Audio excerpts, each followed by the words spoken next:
He only needed a date to secure his empire. A ruthless transaction. One day of deception. No vulnerability allowed. But when a Korean mafia lord who rules through fear meets a woman who radiates light, one high-stakes gamble becomes the weakness he swore he'd never have, and the salvation he never knew he needed. Welcome to the channel. I'm so glad you're here for another powerful story. Whether this is your first time listening or you've been part of our community for a while. I also want to say a quick thank you for your patience and support. We recently had a technical and hardware issue, but it's been fully resolved, and your encouragement truly goes a long way. Before we begin, please don't forget to like this video and subscribe so you never miss an episode.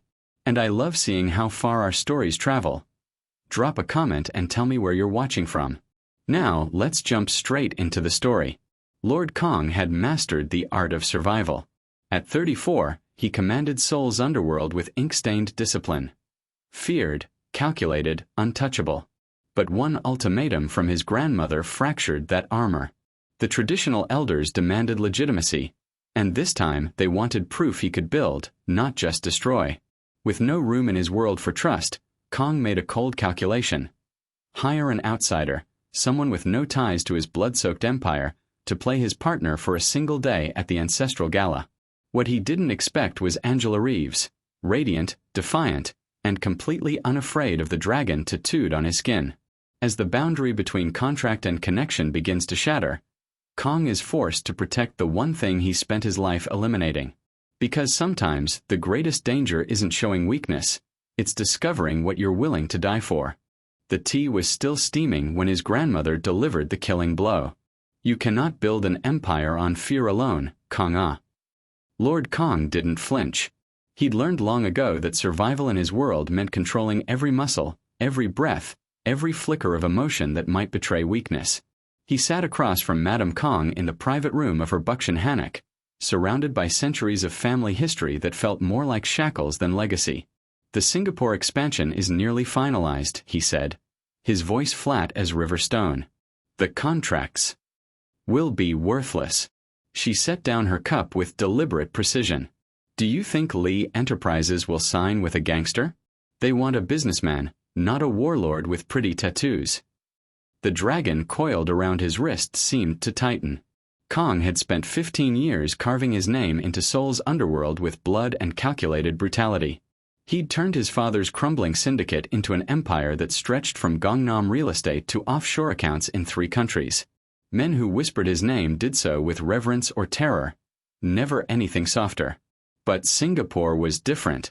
Singapore was clean money. Legitimate holdings. The kind of power that didn't require him to sleep with a gun under his pillow. I've prepared projections, he began. They don't care about your projections.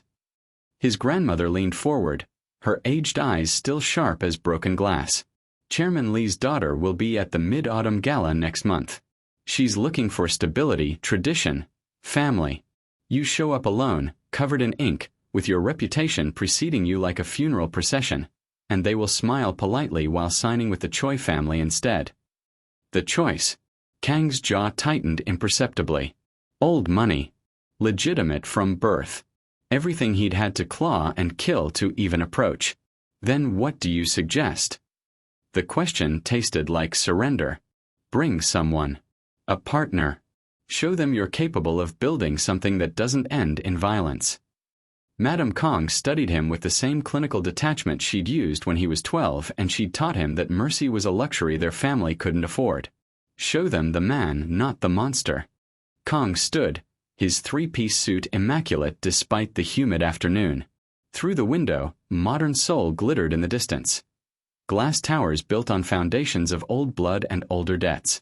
He'd conquered that city through discipline and ruthlessness. He'd replaced every vulnerability with calculation, every human connection with cold efficiency. And now his grandmother was asking him to perform softness like it was another business transaction. I don't have time for. Then make time. Her voice carried the weight of finality. Or watch everything you've built crumble because you're too proud to pretend at being human for one evening. The words landed like a blade between ribs. Kong had eliminated every weakness from his life. He'd turned himself into something harder than the men who'd tried to destroy him. sharper than the rivals who'd underestimated him. His penthouse was a fortress. His schedule was warfare. His heart was a closed contract, signed and sealed years ago when he'd learned that caring about anything made you a target. But none of that mattered if he couldn't cross the threshold into legitimacy. He turned back to his grandmother, his expression revealing nothing. One perfect evening, she corrected. Smile. Touch her hand. Look like a man who knows how to protect something besides his own survival. As Kong left the Hanok and slid into the back of his black sedan, he was already calculating. He needed someone completely removed from his world. Someone with no connections to the families, no leverage to use against him, no reason to stay once the check cleared. He needed a transaction. Clean. Controlled. Temporary. What he didn't know yet was that some deals cost more than money. A king is about to lose his throne over a dinner date. Would you risk your empire for a lie? Subscribe now and tell us. Is Lord Kong making a power move or a mistake? Angela Reeves had exactly 48 hours before the landlord made good on his threats. She sat in her cramped Itaewon studio at 2 a.m, surrounded by fabric samples and half-finished sketches that represented 6 months of work and zero actual income. The commission from the hotel lobby had fallen through. Again.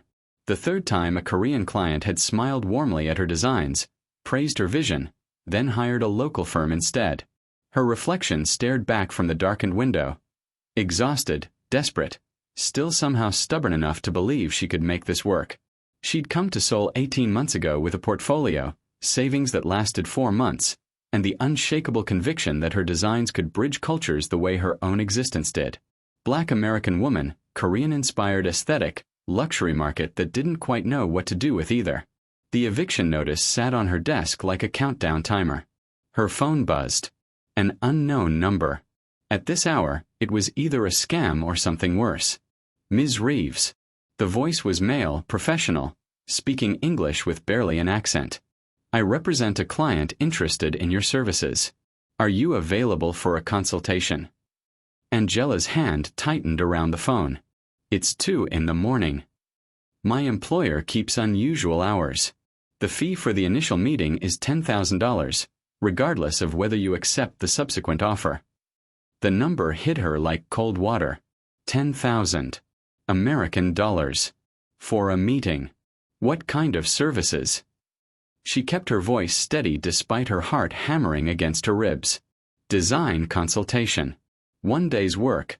Potentially more depending on performance. A car will arrive at your studio in 1 hour if you're interested. Every instinct screamed trap.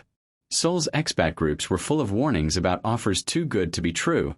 Wealthy men who thought foreign women were easy transactions. Situations that started with promises and ended with compromises you couldn't take back. But 48 hours. And $10,000 just to show up. Where's the meeting? Hanam-dong. I'll send the address. The line went dead before she could ask anything else. The black sedan arrived exactly on time, sleek and expensive in a way that made her neighbor's curtains twitch. Angela had changed into the only professional outfit she owned that didn't scream desperation. A tailored blazer over a silk blouse she'd designed herself, clean lines with subtle geometric patterns. Armor, essentially. The driver didn't speak. They wound through Seoul's late-night streets, past shuttered shops and drunk salarymen stumbling from Noribang, climbing higher into Hanam where the buildings grew taller and the security tighter. When they finally stopped, Angela found herself staring up at a tower of dark glass that seemed to swallow the city lights. The penthouse elevator required a keycard. The hallway was silent as a tomb. And the door at the end opened before she could knock. Ms. Reeves. A man in an immaculate suit, not the employer, clearly security, gestured her inside. He's waiting. The apartment was exactly what Angela expected and somehow worse. Floor-to-ceiling windows overlooking Seoul like a conquered territory. Furniture that cost more than her entire year's rent. Everything sharp angles and cold surfaces, decorated in blacks and silvers that absorbed light rather than reflected it. And in the center of it all, standing with his back to her, was a man who radiated danger the way normal people radiated warmth. He turned slowly, and Angela's breath caught despite herself. The tattoos were the first thing. intricate ink climbing from his collar, disappearing under expensive fabric, reappearing at his wrists in designs that looked both beautiful and threatening. His face was sharp planes and harder edges, a faint scar cutting across one cheekbone. But his eyes were what stopped her. Dark, calculating, completely devoid of anything soft. "Miss Reeves," he said, his English perfect and glacial. "Thank you for coming. I have a business proposition that requires your particular discretion." Angela forced herself to meet his gaze, every survival instinct screaming at her to run while her bank account begged her to stay. "I'm listening." Angela is walking into the lion's den for a paycheck. Would you take the deal? Drop a yes or no in the comments and hit that subscribe button to see her first move. Lord Kong had purchased many things in his life. Loyalty, silence, occasionally, when necessary, death. But he'd never bought companionship, and the distaste showed in the precise way he poured 2 glasses of whiskey without asking if she wanted one. "You're a designer," he said, sliding a glass across the obsidian table between them. "Not a question." "I try to be." Angela didn't touch the drink. She'd positioned herself near the door, close enough to bolt if this went sideways. "Your assistant wasn't clear about what you need designed." "Nothing." Kong settled into the chair opposite her with the controlled grace of a predator conserving energy. "I need you to design yourself." The words hung in the air like a threat. "I don't understand." "I need a partner for a single evening. A gala. High-profile guests, traditional expectations, business implications I won't bore you with." He spoke like he was outlining a merger, clinical and detached. "You'll arrive with me, stay by my side for approximately 6 hours, smile appropriately, and leave. $50,000. American." Angela's mouth went dry. 50,000. That was 8 months of rent. New equipment. Enough breathing room to actually build her business instead of watching it suffocate. "You want an escort." The word came out harder than she intended. "I want an actress." His eyes didn't leave hers, and there was something unsettling about their emptiness. "The role is woman who chose to be here. Nothing more. You'll be fitted for appropriate attire, briefed on necessary etiquette, and compensated regardless of the outcome. 10,000 now, 40 when the evening concludes." "Why me?" Angela forced herself to hold his gaze even though every instinct screamed to look away. The tattoos on his neck seemed to move in the low light. Dragons or demons, she couldn't tell which. "You clearly have resources. Why hire a struggling designer you found through what exactly?" "Research." Kang's expression didn't change. "You have no connections to Korean business families. No ties to local society. No reason to leverage this arrangement into something more complicated. You're also," he paused, and for the first time something almost human flickered across his face. "Unexpected. Which serves my purposes." The clinical assessment should have been insulting. Instead it felt dangerous, like being evaluated by something that didn't quite understand how humans worked but had studied them extensively. "What aren't you telling me?" Angela asked. "Many things. None of which affect your role." Kong leaned forward slightly, and she caught the scent of expensive cologne mixed with something darker. Smoke, maybe, or the particular smell of power that couldn't be bottled. "I need someone who can play a part convincingly for people who are experts at detecting deception. Your desperation makes you motivated. Your outsider status makes you safe. And your appearance, another pause almost imperceptible, makes you believable as someone I might actually choose." There it was. The thing that had been hovering beneath the surface. Angela was black in a country that still stared. Foreign in rooms that valued bloodlines. Different in a way that was either fascinating or dismissible depending on who was looking. And this man, this terrifying man with ink on his skin and ice in his voice, was banking on that difference to sell whatever story he needed told. "This is insane," she said quietly. "Yes." Kong stood, pulling an envelope from his jacket. "But you're still here." He placed it on the table between them. Thick. Heavy with the weight of solutions to problems that had been suffocating her for months. Angela stared at the envelope, then at the man who'd laid it there like bait. The scar on his cheek caught the light. The dragon on his wrist seemed to be watching her. Everything about him screamed danger, the kind that didn't come with warnings or second chances. But 48 hours. And $10,000 in that envelope. Her hand moved before her mind finished arguing. "One evening," she said, fingers closing around the paper. 6 hours. And I want the agreement in writing. Something that might have been approval crossed Kang's face. I expected nothing less. The boutique occupied an entire floor in Cheongdam-dong where prices weren't displayed because anyone who needed to ask couldn't afford to enter. Kang had sent a car at dawn, and Angela arrived to find him already there, standing near the windows like he owned the building. He probably did. "Ms. Choi will handle your fitting," he said without preamble, gesturing to an elegant woman who approached with the practiced smile of someone accustomed to dressing people who mattered. "I'll approve the final selection." "You're staying." Angela hadn't expected an audience. "I'm paying." Kang settled into a leather chair positioned to observe the entire process. "And I need to ensure you look the part." The clinical assessment again. Angela should have been used to it by now, but something about being evaluated like merchandise made her spine stiffen. "I clean up reasonably well on my own." "I'm sure you do." His tone suggested he wasn't sure at all. Ms. Choi, sensing tension, smoothly guided Angela toward the fitting area. What followed was 2 hours of silk and scrutiny, gowns in jewel tones that Ms. Choi praised and Kang rejected with single words. Too obvious. Too Western. Too young. Each dismissal felt like a small violence, reducing her to a mannequin that couldn't quite achieve the right aesthetic. Then Ms. Choi brought out the gold dress. It wasn't gold exactly. More like captured sunlight woven into fabric, shimmering between champagne and rose depending on how the light struck it. The neckline was elegant without being conservative, the cut modern but with classical lines that would read as respectful in traditional spaces. When Angela stepped into it, something shifted in the room's energy.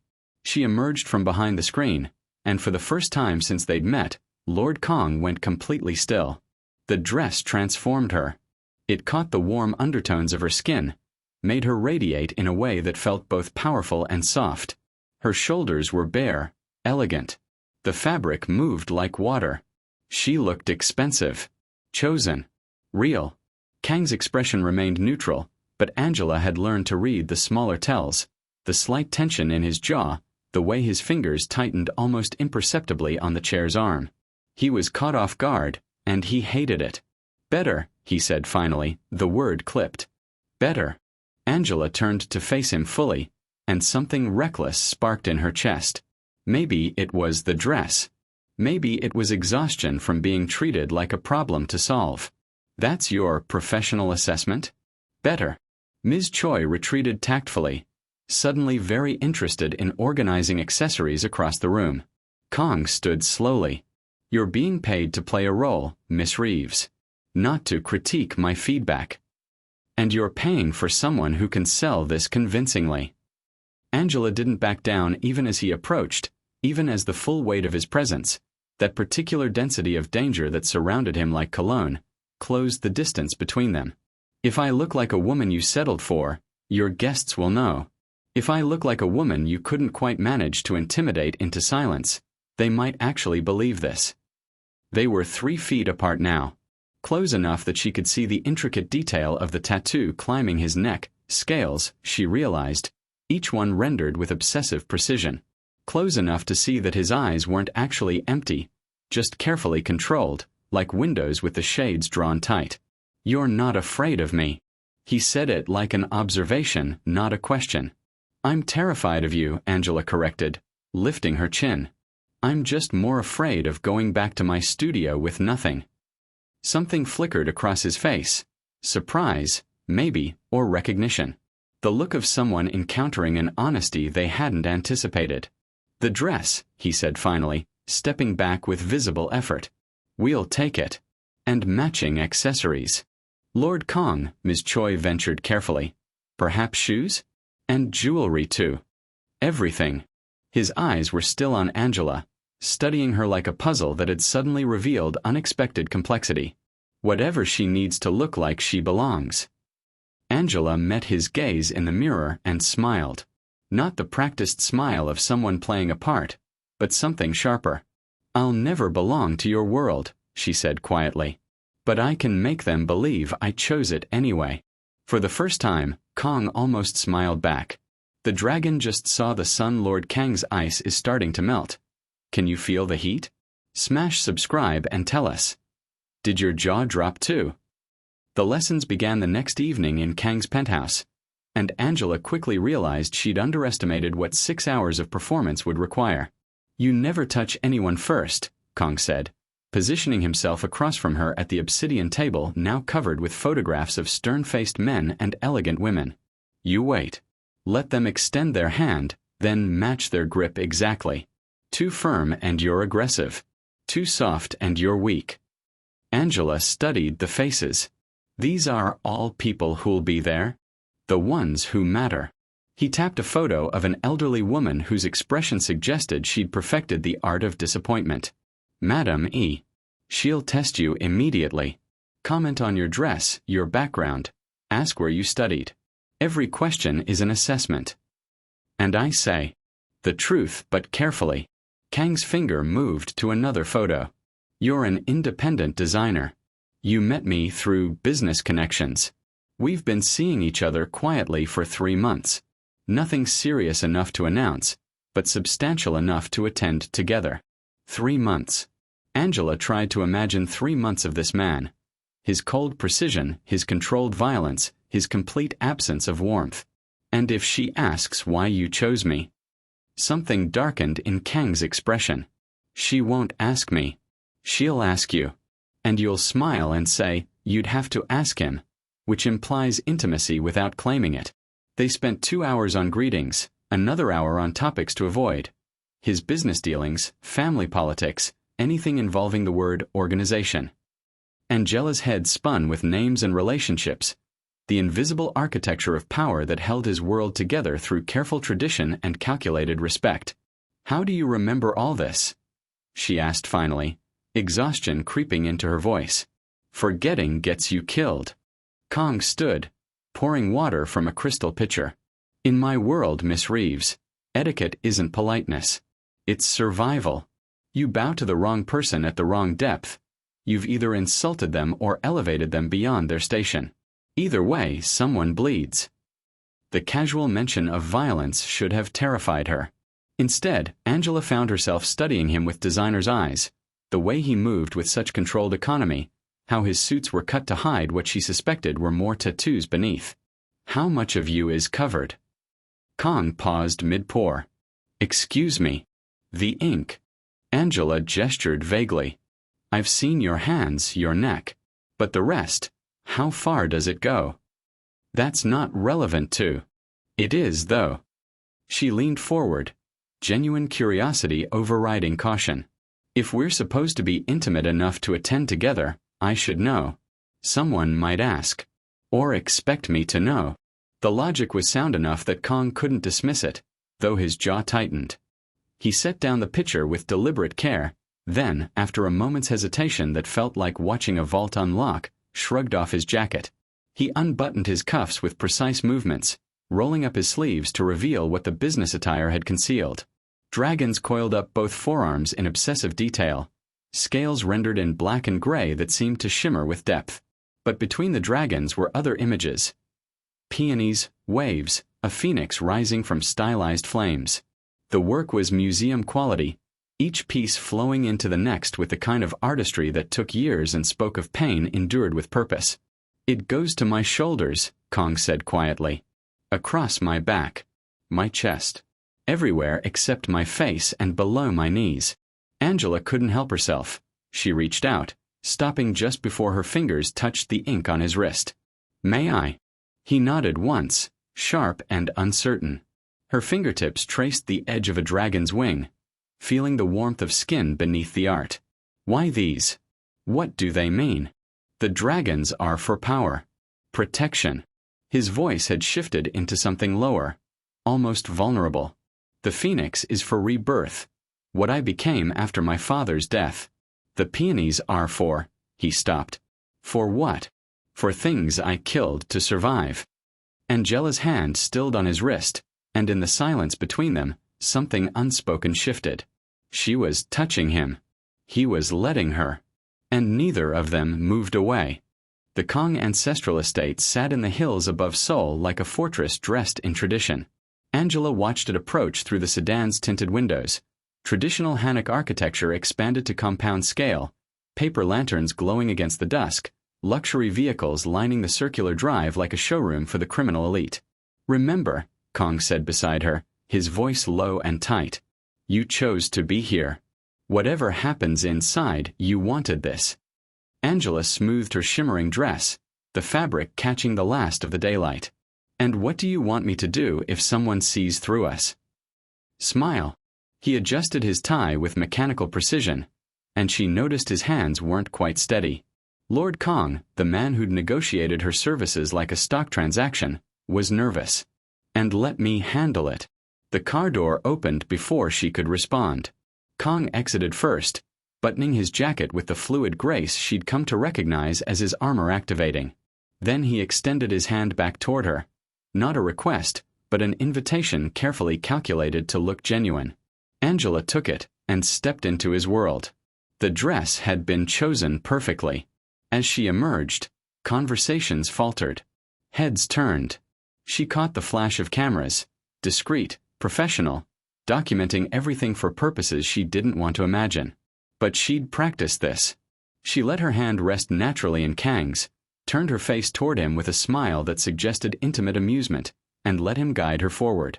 "Beautiful," someone murmured in Korean as they passed. "Foreign," another voice corrected, not quite approval. Kang's grandmother materialized at the entrance like she'd been carved from the doorway itself. Madame Kong studied Angela with eyes that missed nothing. The dress, the posture, the way her hand fit in her grandson's. The silence stretched exactly long enough to make everyone uncomfortable. Then Angela bowed. Not too deep, she'd practiced this with Kong for an hour, but with genuine respect. "Madame Kong, thank you for welcoming me to your family's gathering." Something shifted in the old woman's expression. Not warmth exactly, but calculation adjusting to unexpected data. "Miss Reeves, my grandson speaks highly of your work." "He's generous." Angela straightened, meeting those sharp eyes directly. "I hope to live up to his confidence." The response was perfect, deferential without being weak, acknowledging Kang's judgment while claiming her own worth. Madame Kang's lips curved infinitesimally before she turned to lead them inside. The great room was a study in controlled opulence. Traditional screens mixed with modern art, low tables surrounded by men in expensive suits who radiated the particular density of people accustomed to violence dressed in respectability. Angela felt their assessment like physical weight, measuring her authenticity, searching for the cracks in the performance. "Little dragon," a voice called out in Korean, using a diminutive that made Kang's spine stiffen. A man in his 60s approached, his smile warm but his eyes calculating. "You didn't mention your companion would be so striking." "Uncle Pak." Kang's voice carried perfect respect that somehow felt like a threat. "May I introduce Angela Reeves?" "Angela, this is Pak Jun-ho, one of my father's oldest associates." The word associate hung in the air with careful ambiguity. Angela extended her hand Western style, letting Pak choose whether to take it. He did, his grip testing hers exactly as Kong had warned. "Mr. Pak, it's an honor to meet someone who knew Lord Kang's family so well." "Please, just Pak." His smile widened, showing too many teeth. "Tell me, Miss Reeves, how does a designer from America is it? Find herself in our Kang's company?" The question was a mine, carefully laid. Angela felt Kong tense beside her, his hand shifting almost imperceptibly toward the small of her back. Protective. Possessive. She leaned into it slightly, letting her smile turn genuinely warm. "I could tell you it was fate," she said, her voice carrying just enough to be overheard by the men pretending not to listen. "But honestly, he walked into my studio 6 months ago, looked at my work, and told me I had potential. I've been trying to impress him ever since. The timeline was wrong. Kong would know it, Pak might suspect it. but the emotion underneath rang true. The admission of effort, of wanting to be worthy, of a powerful man's approval mattering. Pak's eyes narrowed fractionally. Then he laughed, loud and genuine. "Little dragon, you've found yourself a clever one." But behind him, other uncles were already whispering. "The Mafia family is watching. One wrong move and it's over. Do you think Angela can pull it off?" Subscribe for the high-stakes reveal and guess who's watching them in the comments. The attack came during dinner, when Angela had almost started to believe they might survive the evening unscathed. The tables were arranged in traditional hierarchy, elders elevated, younger generations descending in careful order. Angela sat beside Kong in what felt like the eye of a hurricane, hyper-aware of every gesture, every word. She'd smiled through 3 courses, deflected a dozen probing questions, and nearly convinced herself she could do this. Then Uncle Choi stood to offer a toast. He was younger than Pak, sharper in his expensive suit, with a kind of smile that preceded cruelty. Angela had noticed him watching all evening, cataloging her every movement like evidence to be used later. To Lord Kong, Choi began, his Korean fluid and theatrical. "Who has always chosen his acquisitions so carefully." The room quieted. Kang's hand tightened imperceptibly on his glass. "Some men collect art," Choi continued, his eyes sliding to Angela with predatory amusement. "Others collect antiques. But our young lord has always preferred imports, hasn't he? Things that look expensive but cost less than they appear." The insult landed like a blade. Angela felt it in the sudden stillness, the way conversations died mid-sentence. She was being reduced to a transaction, a cheap imitation dressed in borrowed elegance. Around the room, she caught expressions ranging from discomfort to barely concealed satisfaction. Kang's face remained perfectly neutral, but Angela knew him well enough now to see the violence coiled beneath the surface. He was calculating whether to respond, how to respond, what response would cost him least in this room full of men who respected strength and despised emotion. "Uncle Choi." Kang's voice was ice. "Your concern for my finances is touching, but—" "I apologize," Angela interrupted in clear Korean. Every hour of practice Kong had drilled into her suddenly worth it. She stood slowly, her gold dress catching light like armor. "I should clarify something." The room's attention shifted to her entirely. Kang's eyes widened fractionally. A warning, maybe, or shock that she was speaking at all. "You're right that I'm an import," Angela continued, meeting Choi's gaze directly. "I came to Seoul with nothing but a portfolio and the arrogance to think I could build something meaningful here. And you're right that I'm not from your world, not born into it, not entitled to it." She paused, letting the admission sink in, then smiled. Not the practiced smile of the performance, but something with edges. "But I wasn't bought, Uncle Choi. I was invited. And if you can't tell the difference between a woman who's been purchased and one who chose to walk through that door on her own, then perhaps you've spent too long in rooms where everything has a price." The silence was absolute. Choi's face darkened, his hand moving toward his glass in a gesture that felt threatening. "You dare." Kong moved. Not the calculated response he'd planned. Not the cold dismissal that would have maintained his reputation for control. He rose with barely contained violence, his chair scraping loud against the floor, and stepped between Choi and Angela with a physicality that shattered every rule of decorum he'd taught her. Enough. The single word carried 15 years of accumulated dominance. "You will apologize to her. Now." The room held its breath. This wasn't strategy. This was emotion, raw and real and completely at odds with everything Lord Kong represented. He'd positioned himself protectively, his body language screaming mine in a way that transcended performance. Madame Kong watched from the head table with unreadable eyes. Pak leaned back, newly interested. And Choi smiled slowly, like he'd just confirmed exactly what he'd suspected. "My apologies, Miss Reeves," he said with exaggerated courtesy. "I meant no disrespect to Lord Kang's companion." But his eyes said, "I see what she is to you. And now everyone else does too." Kong didn't sit immediately. He stood there, breathing controlled but audible, his hand still slightly raised as if ready to escalate. Angela touched his arm gently, A gesture of intimacy she hadn't planned, a reminder that she was still here, still whole. "It's fine," she murmured. "I'm fine." He looked at her then, and for a heartbeat she saw past every defense he'd constructed. Saw the man who'd covered himself in ink to hide vulnerability, who'd built an empire to feel safe, who'd just broken his own rules to protect something he'd claimed was only a transaction. They sat back down in suffocating silence, but Angela knew, and from the expressions around the room, everyone else knew too. Something real had just been exposed that couldn't be hidden again. He broke the Mafia code to protect her. Is Lord Kong falling or failing? Subscribe right now to see the fallout and comment "Protect" if you love a hero with scars. The sedan sat idling in the circular drive, engine running, door open. $40,000 would be transferred to Angela's account by morning. The contract was fulfilled. She could walk away clean. But neither of them moved from where they stood in the shadow of the estate's entrance. "You performed admirably," Kong said. His voice returned to that clinical detachment she'd first encountered in his penthouse. The mask was back, perfectly fitted. "Better than I anticipated." Angela studied him in the amber glow of paper lanterns. His suit was still immaculate despite the evening's tension.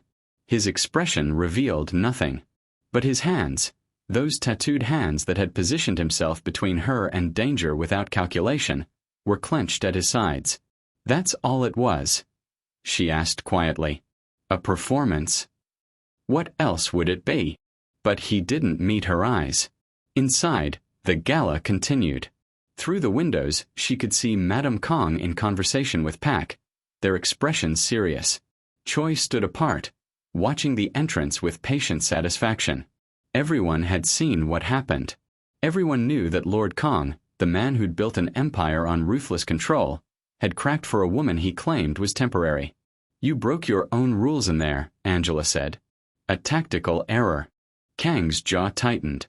"I should have let Choi finish his insult." Responded with dismissal rather than.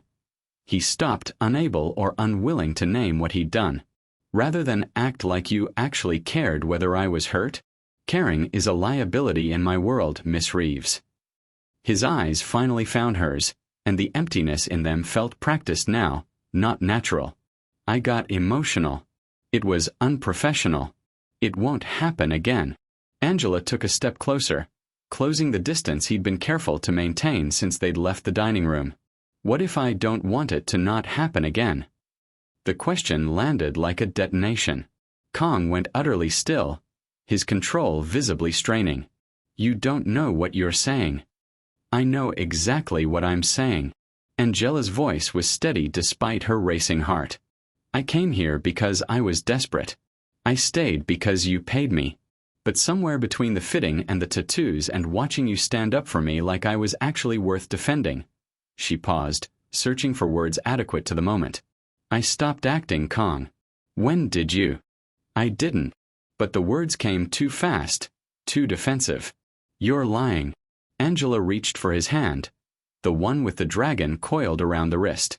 "And you're terrible at it, which means you don't do it often." Kong stared at their joined hands like they were evidence of a crime. "If you stay in my life beyond tonight, you become a target. Choi saw what you mean to me, what he thinks you mean to me. Others will too. They'll use you to get to me, hurt you to test my weaknesses, leverage you for every negotiation I make." "So you do care." She held his hand tighter when he tried to pull away. "That's what you just admitted. Caring doesn't change reality." His voice roughened with something that might have been desperation. "I live in a world where vulnerability is a death sentence, Angela. My penthouse has bulletproof glass. I sleep with a gun within reach. The tattoos on my body mark every line I've crossed, every piece of myself I've killed to survive. You're sunlight in a gold dress, and I'm human," Angela interrupted. "Underneath all the ink and ice, you're just human. And you're terrified that if you let yourself want something that isn't power or control or survival, you won't know how to protect it." The words struck true. She saw it in the way his carefully constructed defenses finally shattered. Not with violence but with exhaustion, like he'd been holding up a wall for so long he'd forgotten why. I don't know how to do this, Kong admitted, his voice barely audible. I don't know how to be with someone without destroying them or being destroyed. Angela stepped closer until she could feel the warmth radiating from him, until the dragons on his skin seemed to move in the lamplight. Then we'll figure it out together. No contract. No performance. Just, she hesitated, then committed. Just truth. Truth is the most dangerous thing I could give you. Then give it to me anyway. Kang's hand came up slowly, carefully, like he was handling something precious that might break. His fingers traced the line of her jaw with a gentleness that contradicted everything about him, and when he spoke, it was with the raw honesty of someone confessing. I can't let you walk away. Angela smiled, real and warm and choosing this. Then don't. The mask is off and the danger is real. There's no going back now. Would you stay or run? Tell us in the comments and subscribe for the epic finale. 6 months later, Angela's new studio occupied a corner space in Samcheong-dong where morning light flooded through floor-to-ceiling windows. No more cramped Itaewon darkness. No more eviction notices. The Singapore deal had gone through, legitimately, surprisingly. And with it came commissions, recognition, a waiting list of clients who wanted the designer who'd walked into the Kong family gala and emerged unbroken. She was sketching when the door chimed, though she'd locked it an hour ago to work undisturbed. Kong stood in the entrance, and something about him was different. He wore a simple black sweater instead of the three-piece suits that had been his armor. His hair was less severe, slightly disheveled like he'd been running his hands through it. And his eyes, those carefully controlled eyes, held something she'd never seen before. Peace, maybe. Or the possibility of it. You changed the locks, he said, holding up a key that no longer worked. I changed a lot of things. Angela set down her pencil, taking him in. You're early. I thought you had a meeting with. I canceled it. Kong stepped inside, and she noticed he moved differently now. Less like a predator conserving energy, more like a man who'd finally stopped expecting ambush. Some things are more important than business. The words would have been impossible 6 months ago. Lord Kong didn't cancel meetings. Lord Kong prioritized empire over everything. But the man standing in her sunlit studio wasn't quite Lord Kong anymore. Or maybe he was finally becoming whoever he'd been before the ink and ice. The transitional board approved the restructuring, he said, moving to her work table where fabric samples lay scattered like petals. Legal holdings only. Clean money. Pak is handling the remaining complications. Complications. Angela smiled at the euphemism. Is that what we're calling your former life?